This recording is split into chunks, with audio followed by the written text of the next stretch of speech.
Olá, meu amigo e minha amiga, sejam bem-vindos ao nosso Portal do José, hoje trazendo notícias muito importantes e positivas, em meio às situações também, que eu vou compartilhar aqui com vocês, que mostram que uma parcela da sociedade brasileira, infelizmente, está cometida de uma enfermidade muito complicada. Enfermidade que essas criaturas estão adquirindo a cada dia em função do comportamento de algumas lideranças daquilo que a gente chama de universo paralelo da extrema-direita bolsonarista. Isso ficou muito evidente durante o período da pandemia aqui no nosso país, quando nós vimos muitas pessoas com formação superior da área da saúde, da área da ciência, vamos dizer assim, da área da biologia, encampando um comportamento de uma figura absolutamente cretinizada em relação àquilo que estava acontecendo no mundo e no Brasil.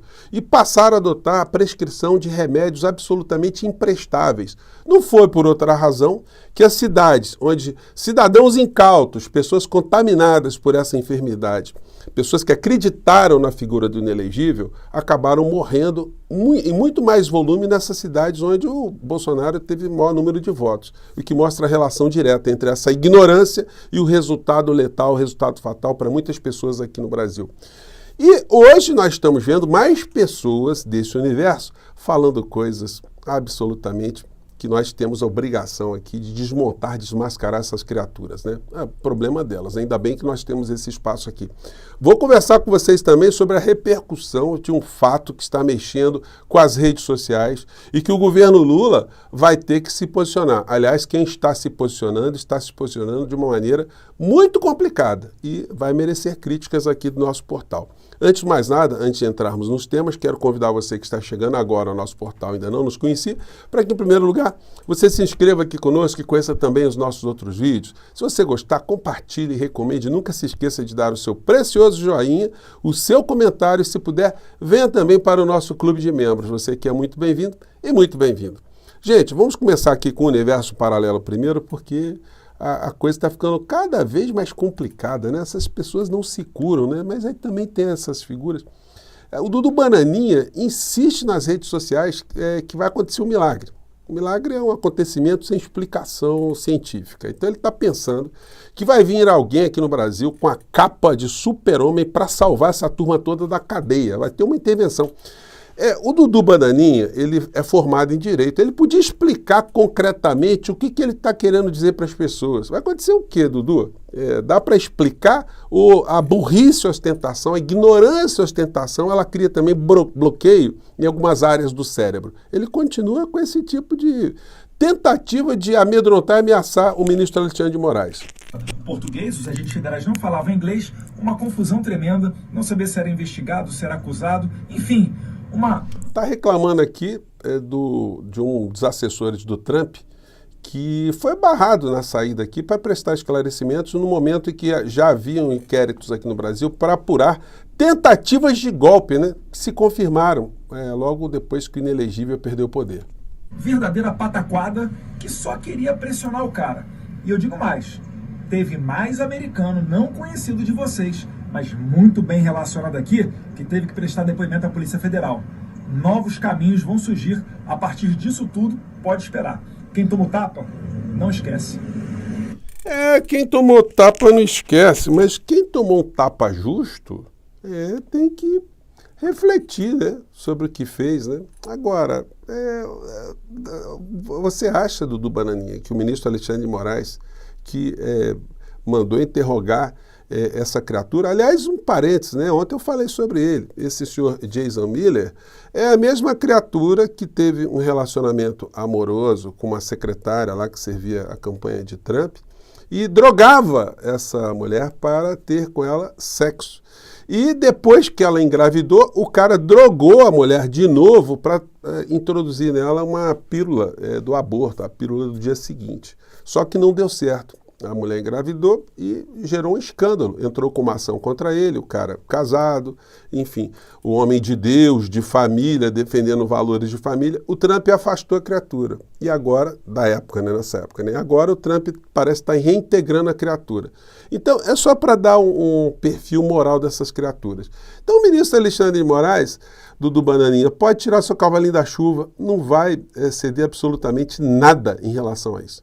Mas aí o pior no campo da insanidade está sendo protagonizado pelo jornalista Alexandre Garcia. A gente olha a notícia. E se Trump der passaporte para Bolsonaro ir à posse? O jornalista Alexandre Garcia fez questionamento em um vídeo publicado nas redes.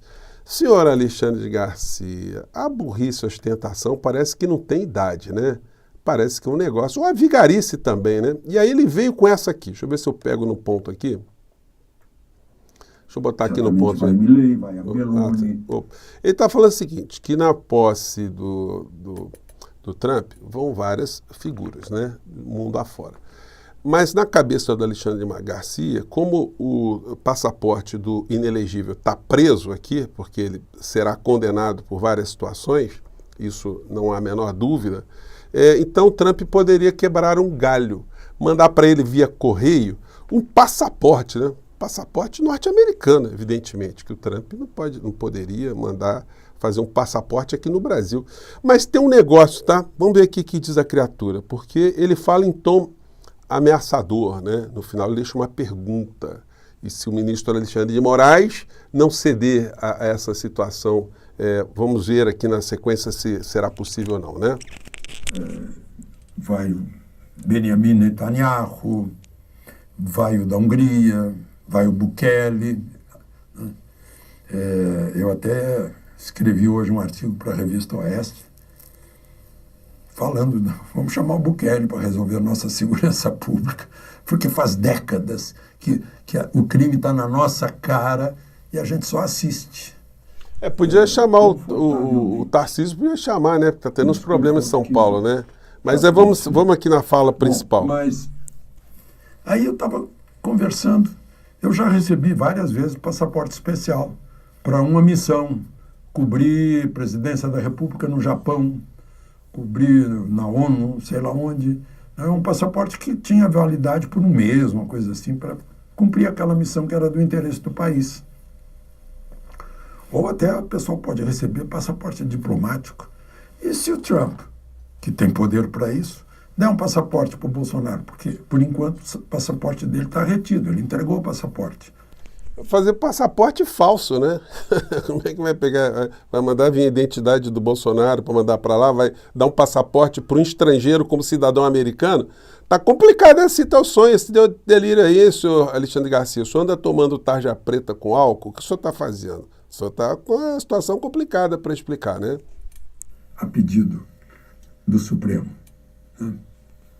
E se o presidente dos Estados Unidos quiser convidar um ex-presidente de um país amigo, um aliado de primeiro país a reconhecer a República Brasileira, a independência do Brasil, essas coisas, né? Estados Unidos. E aí? O que pode acontecer? Alguém dizer, não, você está proibido de sair do país, porque vai ser não sei se vai ser diálogo. Ele não sabe se vai ser diálogo. Então, ele acha que vai vir, que é um porta-aviões aqui para resgatar o Bolsonaro. Só pode ser isso, né? Mas é uma questão a se considerar. Alexandre Garcia não tem que se considerar nada. E tem uma falha aí no teu delírio, que é o seguinte. O convite seria para posse, né? Não é para posse? Para estar na posse. Só que a posse significa que Trump ainda não estaria exercendo o cargo de presidente. Ele passa a exercer o cargo de presidente após a posse. Então o passaporte teria que ser solicitado para o Biden. O Trump não tem poder, a não ser que o Trump quisesse mandar um passaporte para o Bolsonaro e adiar a posse dele, né? Assim, vou tomar posse e vou resolver aqui a questão do documento do Bolsonaro. Aí eu marco para a semana seguinte, que aí o Bolsonaro dá tempo dele vir, né? Então, gente, é muito delírio, né? É muita patifaria, me desculpem aqui o uso desses vocábulos, mas essa gente precisa sofrer uma chacoalhada, né? Bom, e aí a gente entra aqui no tema principal que está movimentando muitas pessoas aqui no Brasil, que é o fim da jornada 6x1. Ou seja, que o trabalhador não tenha apenas o domingo do dia de folga, que ele tenha o sábado, domingo no mínimo, né? Lá no México, que eu tenho sempre abordado aqui com vocês, houve um aumento real do salário mínimo de 100% no período de López Obrador. E no começo do ano de 2024 foi dado um aumento de 20%. As principais redes no México também são conservadoras, são de direita, os principais canais de televisão. E o âncora aqui desse programa vai dizendo aqui, com espanto, né, 20% de aumento do salário mínimo, isso é um absurdo, né? Acompanha aqui. Los mínimos aprobó un aumento para el próximo año en la zona de la frontera con Estados Unidos. El salario mínimo va a pasar de 312 a 375 pesos diarios, mientras que en el resto del país aumentará de 207 a 249 diarios, un aumento del 20%, un aumento que va a entrar en vigor el 1º de... Vocês estão vendo a voz do cara, né? O cara lamentando, né, que o trabalhador teria e teve 20% de aumento no salário. Pero, ¿cómo se va a pagar ese dinero? ¿Cómo se va a pagar ese 20%? Espero que David nos los explique bien. E aí, o cara quer saber explicação, né? É a mentalidade geral, né? Então a gente vê esse tipo de situação aqui. Fim da escala 6x1, a ideia estapafúrdia, diz presidente da Associação de Bares e Restaurantes. Fim da escala 6x1, Nicolas Ferreira chama a PEC de populista e terrivelmente elaborada. Então nós estamos vendo agora quem está do lado de quem no meio dessa história. Como eu disse para vocês, o aumento de salário lá no México, em termos reais hoje, só para vocês terem uma ideia, 11.500 pesos equivale a 3.235 reais. Eu estive no México, não teve rebelião, não teve nada, as coisas estão funcionando lá perfeitamente. O padrão de vida dos mexicanos melhorou com 100% de aumento no salário mínimo, aumento real, claro que a vida melhora. 11.500 pesos equivalem a 563 dólares. Para vocês terem uma ideia, em dólar, o salário mínimo no Brasil está em 282 dólares, né? É metade do salário mínimo no México.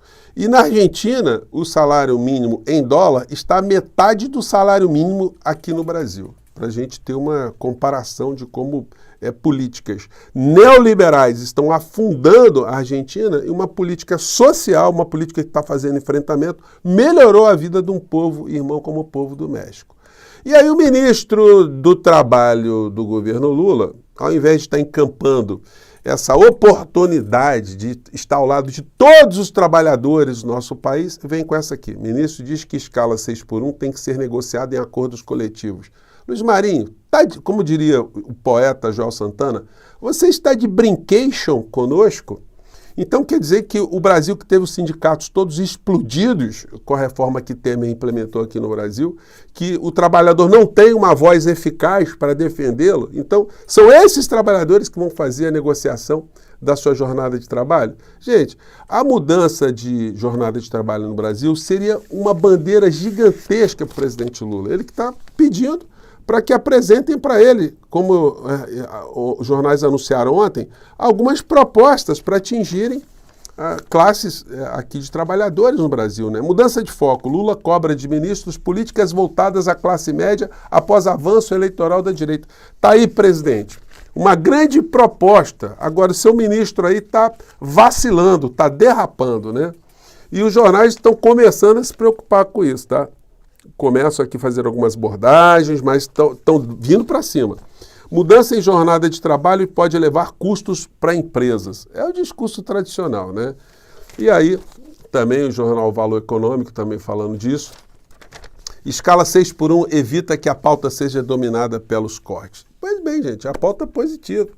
Está aí uma questão que, olha, se o governo Lula não tiver muita sensibilidade, será atropelado pela sociedade. Porque isso está crescendo, está ganhando cada vez mais vozes, e a gente tem que se antecipar essa história toda para que a direita não faça uso dessa pauta também.